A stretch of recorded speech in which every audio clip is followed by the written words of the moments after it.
Call Reno to the curtain. Thank you. Excuse me. Thank you, Mr. Chair. I'm pleased to take a call on the committee stage of this bill. And can I firstly commend the member who is sponsoring this bill and has brought it through the House to this point. It is a very worthy bill that meets a serious issue and a serious need that afflicts many patients out there. And I think of just the many people that I've come into contact with, sir, who are undergoing renal issues or who have to do dialysis and are awaiting transplants. And it's just a very unfortunate situation, and they are all hoping that they can receive a donor, have a donor to donate a new kidney for them. So yeah, this is a worthy piece of legislation. Can I also commend, sir, the Health Committee, because they have done the heavy-duty panel beating on this, because if we look at the bill, sir, it's pretty much all rewritten. It has been rewritten, and there have been very large improvements to the bill, which we do commend the work that they have done. So, but I wanted to raise a point, sir, because I wanted to raise a point regarding the entitlements, and we know that on application to the Director General that there is a set definition of what is a qualifying donor. And to be a qualifying donor, there is the entitlement to a 100% support, financial support, over the 12-week period of recovery following the surgery in which they donate their particular organ.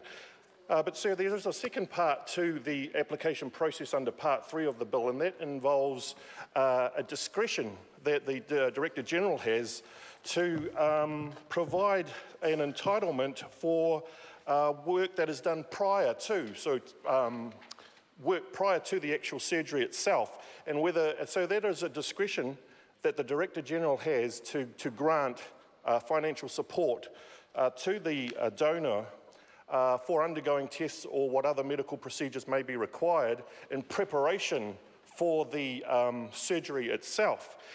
Sir, I just wanted to draw the House's attention to what I think is an inconsistency in the drafting. Because, sir, if we look at clause Part 3, if we go to clause 16, now to apply, a person must apply in writing to the Director General to be a qualifying donor or receive discretionary earnings compensation, sir. And so in that clause there, we're talking about alternatives. Either there's an application to be the donor, or. So they're quite separate. And I guess the or in that clause, sir, is there to link alternatives.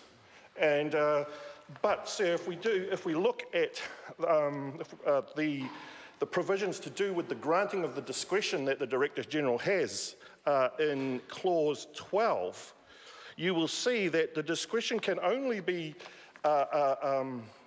given to a qualifying donor. And so, sir, the applicant has to be a qualifying donor to actually meet the test, to actually receive that discretionary compensation.